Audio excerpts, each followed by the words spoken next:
전능하사 천지를 만드신 하나님 아버지를 내가 믿사오며 그 외아들 우리 주 예수 그리스도를 믿사오니 이는 성령으로 잉태하사 동정녀 마리아에게 나시고 본디오 빌라도에게 고난을 받으사 십자가에 못 박혀 죽으시고 장사한 지 사흘 만에 죽은 자 가운데서 다시 살아나시며 하늘에 오르사 전능하신 하나님 우편에 앉아 계시다가 저리로서 산자와 죽은 자를 심판하러 오시리라.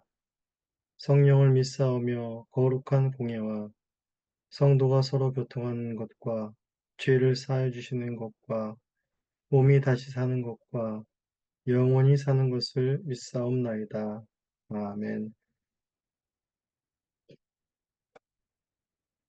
네, 지금 찬송하시겠습니다. 찬송은 찬송가 94장, 찬송가 94장, 통일 찬송가는 102장입니다. 찬송가 94장 1절과 3절을 찬송하시겠습니다. 찬송가 94장 1절과 3절을 찬송하시겠습니다. 주 예수보다 더 귀한 것은 없네. 1절과 3절입니다. 주 예수보다 더 귀한 것은 없네. 이 세상 부귀와 바꿀 수 없네. 영주굴레 대신 돌아가신 그 놀라운 사랑 잊지 못해. 세상 즐거움 다 버리고 세상 자랑 다 버렸네. 주 예수보다 더 귀한 것은 없네. 예수밖에는 없네. 주 예수보다 더 귀한 것은 없네.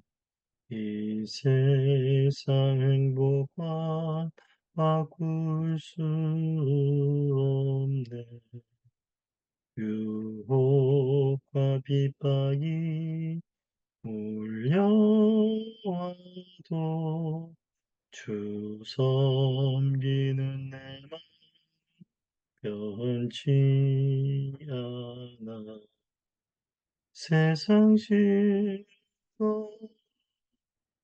다 버리고 세상 자랑 다 버렸네. 주 예수보다 더 귀한 것은 없네. 예수밖에는 없네.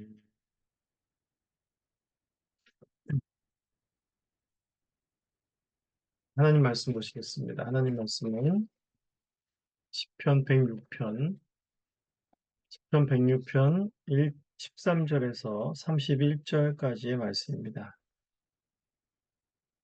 시편 106편 13절에서 31절까지의 말씀입니다.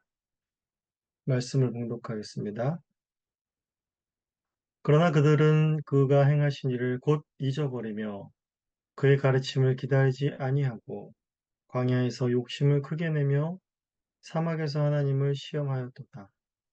그러므로 여호와께서는 그들의 요구한 것을 그들에게 주셨을지라도 그들의 영혼은 쇠약하게 하셨도다. 그들이 진영에서 모세와 여호와의 거룩한 자 아론을 질투하며 땅이 갈라져 다단을 삼키며 아비람의 당을 덮었고 불이 그들의 당에 불붙으며 화염이 악인들을 살랐다. 그들이 호렙에서 송아지를 만들고 부어 만든 우상을 경배하여 자기 영광을 풀먹는 소의 형상으로 바꾸었도다. 애굽에서 큰 일을 행하신 그의 구원자 하나님을 그들이 잊었나니 그는 함의 땅에서 기사와 홍해에서 놀랄 만한 일을 행하신 이시로다. 그러므로 여호와께서 그들을 멸하리라 하셨으나 그가 택하신 모세가 그 어려움 가운데에서 그의 앞에 서서 그의 노를 돌이켜 멸하지 아니하게 하였도다. 그들이 그 기쁨의 땅을 멸시하며 그 말씀을 믿지 아니하고 그들의 장막에서 원망하며 여호와의 음성을 듣지 아니하였도다. 이러므로 그가 그의 손을 들어 그들에게 맹세하기를 그들이 광야에 엎드러지게 하고 또 그들의 후손을 뭇백성 중에 엎드러뜨리며 여러 나라로 흩어지게 하리라 하셨도다. 그들이 부올의 바알과 연합하여 죽은 자에게 제사한 음식을 먹어서 그 행위로 주를 경노하게 함으로써 재앙이 그들 중에 크게 유행하였도다. 그때 비나스가 일어서서 중재하니 이에 재앙이 그쳤도다. 이 일이 그의 의로 인정되었으니 대대로 영원까지로다. 하나님의 말씀입니다. 하나님께 감사합니다. 네, 어제 본문에 이어서 시편 기자는 계속 하나님의 이스라엘을 향한 정말 놀라운 그 권능과 은혜와 구원을 베푸셨음에도 불구하고 이스라엘이 반역했던 사건을 계속해서 회상하고 있습니다. 이스라엘의 반역 사건이 오늘 본문에서는 5가지 사건이 나오고 이에 대한 하나님의 심판이 나오게 됩니다. 그리고 이 사건들은 모두 출애굽기와 민수기 때에 일어났던 사건들을 배경으로 하고 있습니다. 먼저 첫 번째 사건은 14절에서 15절로서 이들은 광야에서 욕심을 크게 내어 사막에서 하나님을 시험하였다라고 합니다. 이 사건은 바로 출애굽기 16장과 민수기 11장 4절에서 우리가 잘 알고 있는 사건입니다. 광야에서 이스라엘이 고기를 탐하여서 하나님과 모세를 향하여 불평하고 또 하나님께서 외출하기를 내려주시며 고기를 먹이신 그런 사건입니다. 이 사건으로 인해서 이들은 단순히 어떤 먹을 것이 부족하여 하나님 앞에 불평하는 것이 아니라 바로 그들의 불평은 탐욕에서 나온 것이며 하나님을 신뢰하지 못하면서 나오는 그런 원망이었던 것임을 알 수 있게 됩니다.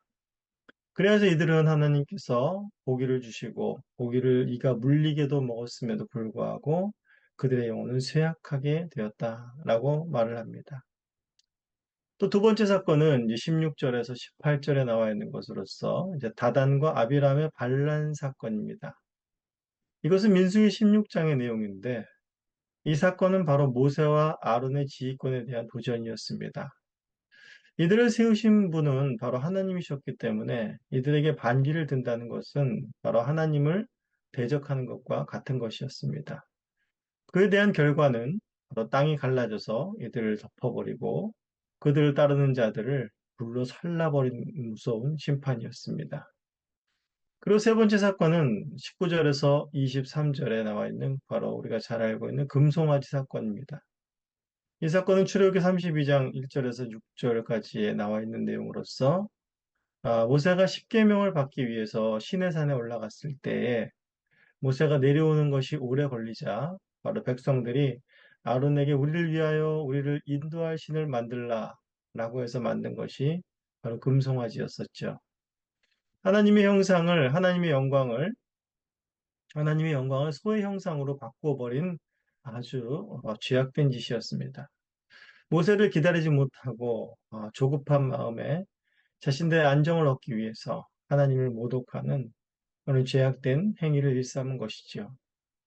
이로 인하여서 여호와께서는 그들을 멸하리라 말씀하셨습니다.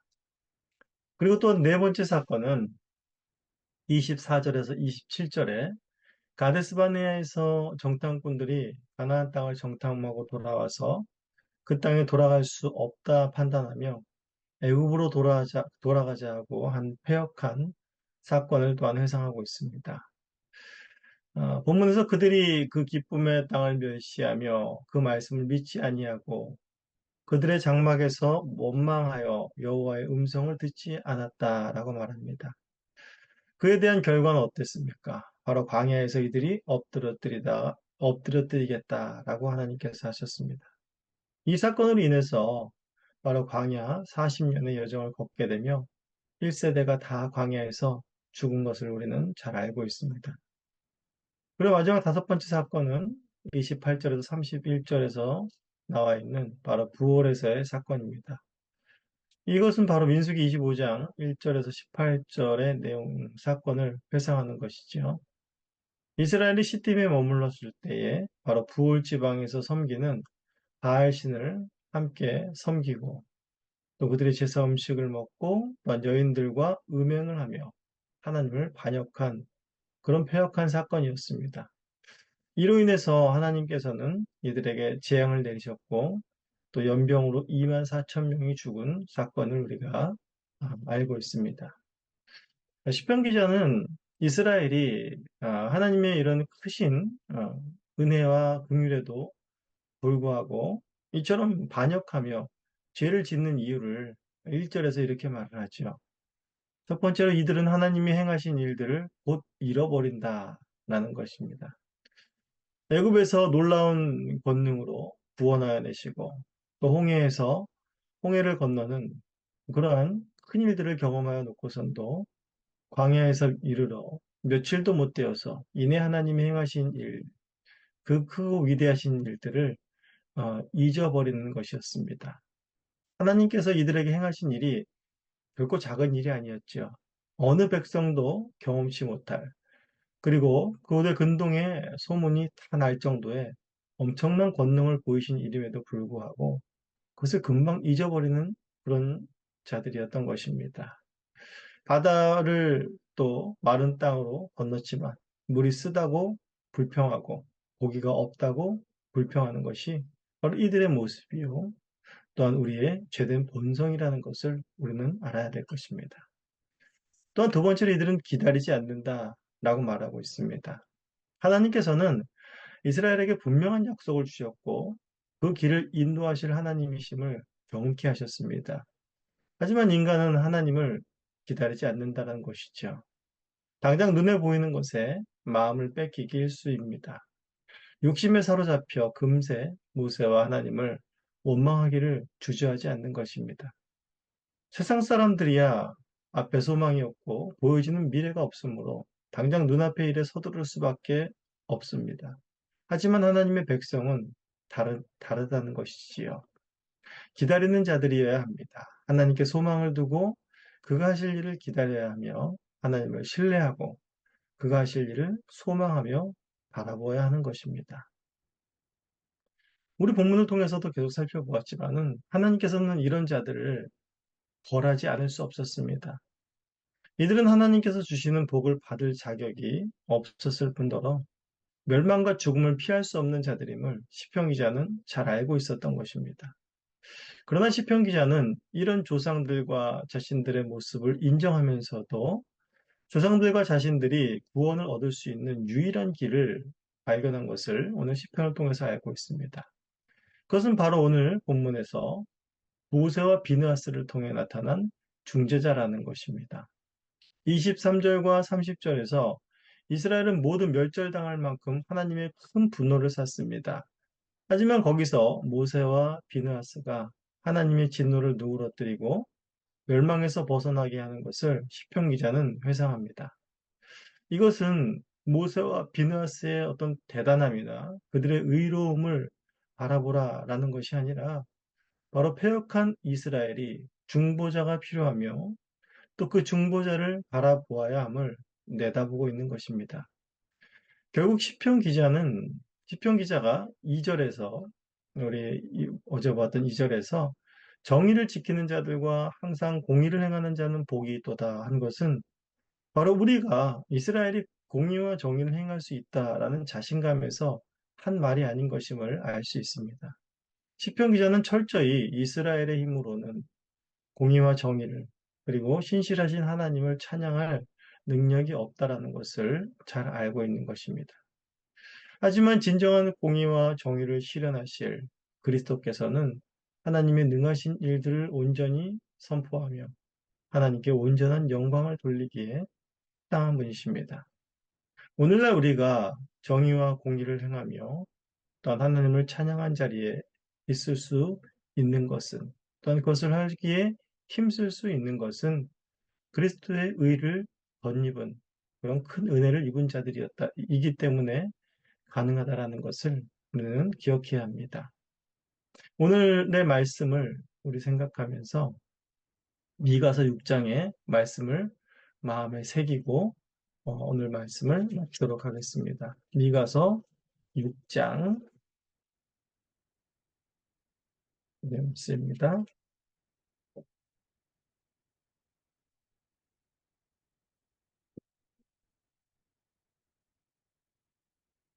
미가서 6장 6절에서 8절까지 말씀입니다. 내가 무엇을 가지고 여호와 앞에 나아가며 높으신 하나님께 경배할까? 내가 번제물로 일련된 송아지를 가지고 그의 앞에 나아갈까? 여호와께서 천천의 순양이나 만만의 강물 같은 기름을 기뻐하실까? 내 허물을 위하여 내 마다들을 내 영혼의 죄로 말미암아 내 몸의 열매를 드릴까? 사람아, 주께서 선한 것이 무엇임을 내게 보이셨나니 여호와께서 내게 구하시는 것은 오직 정의를 행하며 인자를 사랑하며 겸손히 내 하나님과 함께 행하는 것이 아니냐. 우리 다 함께 주님께서 가르쳐 주신 기도로 기도를 또 마치겠습니다. 주님께서 가르쳐 주신 기도를 다시 드리겠습니다. 하늘에 계신 우리 아버지여, 이름이 거룩히 여김을 받으시오며 나라가 임하시오며 뜻이 하늘에서 이루어진 것 같이 땅에서도 이루어지이다. 오늘 우리에게 일용할 양식을 주시옵고 우리가 우리에게 죄 지은 자를 사하여 준 것 같이 우리의 죄를 사하여 주시옵고 우리를 시험에 들게 하지 마시옵고 다만 악에서 구하시옵소서. 나라와 권세와 영광이 아버지께 영원히 있사옵나이다. 아멘.